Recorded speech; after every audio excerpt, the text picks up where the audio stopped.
కలెక్టర్లు ఎస్పీలతో మీటింగులో 10 లక్షలు నిర్దేశించారు, మీరందరూ బాగు చేసేయండి రాష్ట్రాన్ని అని చంద్రబాబు గారు. కాకపోతే ఇక్కడ సమస్య ఏంటంటే, మనం నడుపుతున్నది రాజకీయ ప్రభుత్వం. రాజకీయ ప్రభుత్వం అంటే ఎమ్మెల్యే చెప్పినట్టు నడుచుకోవాలి. ఇంకా వాళ్ళకి స్వేచ్ఛ ఎక్కడ ఉన్నట్టు? వాళ్ళు ఎలా పనిచేస్తారు? ఒక రోడ్డు వేయాలి, ఆ రోడ్లో భూసేకరణ జరపాలంటే మన పార్టీ వాళ్ళు ఉన్నారంటే రేట్ ఎక్కువ అడగటం, మన పార్టీ వాళ్ళు లేరంటే అసలు రోడ్డే వద్దంటాం. ఎవరు చేస్తారు? స్థానిక ప్రజాప్రతినిధి. చంద్రబాబు గారు వాళ్ళ ఎమ్మెల్యేలకి ఎంపీలకి స్వేచ్ఛ ఇచ్చింది చాలా మంచి ఉద్దేశంతో.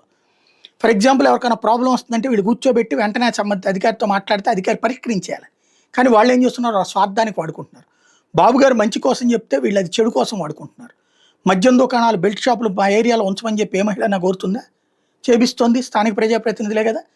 అట్లాగే లంచాలు తీసుకోమని చెప్పేసి ప్రభుత్వం చెప్తుందా? లేదే. అధికారులు లంచాలు తీసుకున్నారు ఎవరి వలన? ఎమ్మెల్యేలు చెప్తే వాళ్ళు పనిచేయాలి. అక్కడ కూడా లంచం తీసుకుందే పనిచేయరు. ఎమ్మెల్యే చెప్తే ఎమ్మెల్యే వాళ్ళకు ఒక వాటా అవుతుంది, ఇటు వీళ్ళకి ఒక వాటా అవుతుంది. ఇవన్నిటి కలెక్టర్ ఏం పరిష్కరించగలడు? పోలీస్ అధికారి ఏం పరిష్కరించగలడు?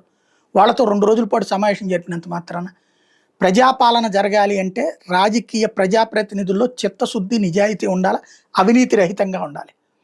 అదే సందర్భంలో ప్రజలకు మంచి చేయాలన్న తపన ఉండాలి. లేదా అప్పుడు రాజ్యాంగబద్ధమైన పాలన నడవాలి. రాజ్యాంగబద్ధ పాలన అయితే కనుక వీళ్ళందరూ సక్రమంగా పనిచేయడానికి అవకాశం ఉంటుంది. ఇక్కడ తేల్చుకోవాల్సింది బాబు గారే.